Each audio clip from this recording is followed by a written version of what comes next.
So YouTube has just released a ton of new features and updates. But who has the time to scour around the internet finding out whether or not this stuff is actually important to creators?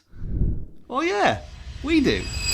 From AI face protection to ad breaks, we've got a lot to cover. So make sure you stick around to the end, mostly for my ego, but also to find out which updates we think matter the most to you. But first, Batman, or more accurately, his arch nemesis. How about a magic trick? I'm going to make these end screens disappear by clicking the hide button. Ta-da!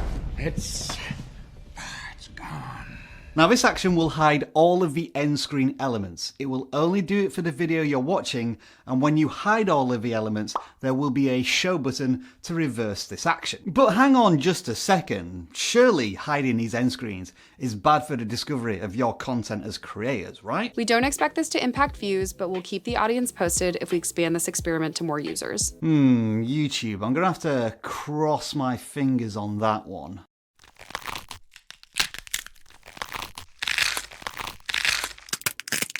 I guess the argument here is that if your end screens are so annoying that viewers are hiding them, then they sure as hell ain't gonna click on them. And you know what? More importantly than any of this, Jack Nicholson did it better. Anyway, moving on swiftly, subscribers. Apparently, if you click this button, something amazing will happen.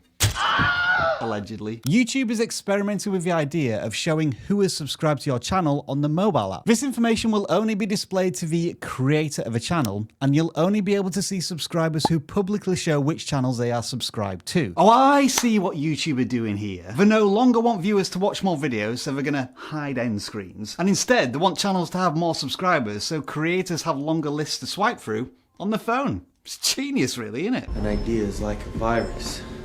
Resilient. Highly contagious. Yes, well put, Christopher Nolan. I think I'm never quite sure with your films. Speaking of which, bar graphs. Do you want to see a super sexy one? Of course you do. Whoa, feast your eyes on this beauty. And you see that one at the very top? That's us. You, as in YouTube, which beat its own record this past February and defeated everyone from the Super Bowl to Mickey Mouse himself. With an 11.6% share of all content streamed on television, YouTube is no longer up and coming, it's a smash hit, a total blockbuster. To put it in the language of a Christopher Nolan film, which I realise nobody asked for, YouTube used to be a bit like Insomnia. Absolutely bloody fantastic, but not exactly super popular. But now, it's like Oppenheimer, because no matter where you go, somebody's talking about it. Or Barbie. I'm just kidding. But what does any of this mean for you, the creator? Well, it might mean that you want to experiment with the absolute opposite of YouTube Shorts and go Hail Mary on the length of your videos. You'll have seen creators such as Sam Sulik by now who just press record and film their day, ending up with videos that are more than 30 minutes long. Authenticity, relatability, that's what viewers seem to want these days. Something that you can throw onto telly, lean back into your sofa and casually watch. Yes, indeed, there is a market for that now. YouTube is proudly boasting that they stream over 1 billion hours of content from YouTube TV every single day. Now then, we are halfway through this video. Congratulations for getting here. It is now time for an intermission. That's because YouTube is introducing a new way to monetize your live streams with take a break ads. You can set this up through the live control room in the YouTube studio and decide on 1, 3 or 5 minute breaks during which ads will appear. Ads won't be shown 100% of the time though. When they're not playing, a default slate will appear, which looks pretty boring to be honest, or you can select a video to play from your own library. Now, I do foresee a little bit of a problem with these take a break ads. Usually on YouTube, in order to progress further along in a video, you have to watch the ads. But with these live stream take a break ads, the viewer could simply go someplace else until those ads have finished, just like somebody might do with linear television. I guess you're going to call this YouTube channel hopping. And once they've gone somewhere else, are they likely to return? Just think about that before you start using this feature. Because what feels like a 5-minute ad break to you, the creator, well,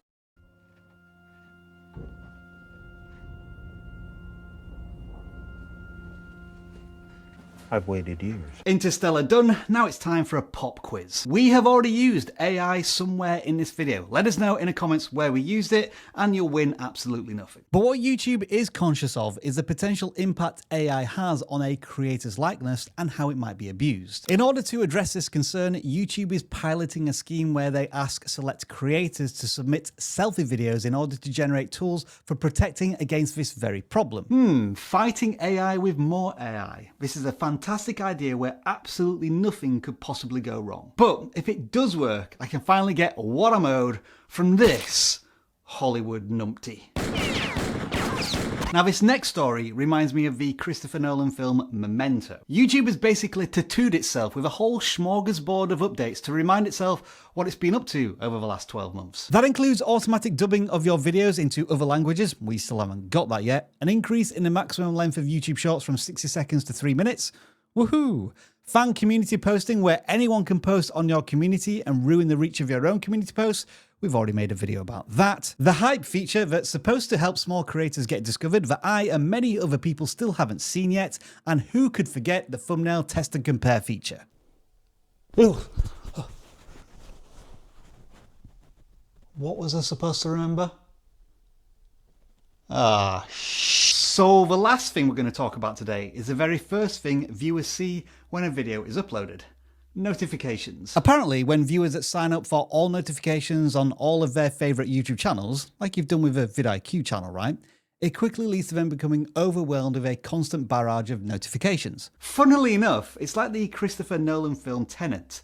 If I try to explain it, yeah, you get the idea. And that's why YouTube is running this experiment. They basically found out that when viewers become annoyed at being constantly pelted with push notifications, they just turn them all off. And so this is their solution, which you might raise a quizzical eyebrow at. YouTube will reduce the number of notifications you get by prioritizing whether or not you actually engage with a channel's content. So in other words, even if you have set a channel's notifications to all, if you don't watch the videos on their channel, you might not get all of those notifications. Now I suspect your response to this is going to be split straight down the middle. Half of you are going to say this is exactly how notifications have worked for years because they are completely broken, and the other half, which happens to include myself, won't care at all because we don't rely on notifications from YouTube. I mean, genuine question, is anyone watching this video as a result of tapping on a notification? I think I'll have to go with YouTube's TV streaming dominance as the most consequential update here. Put simply, how viewers watch content on the platform influences how you make it. And if longer viewing sessions are all of the rage these days,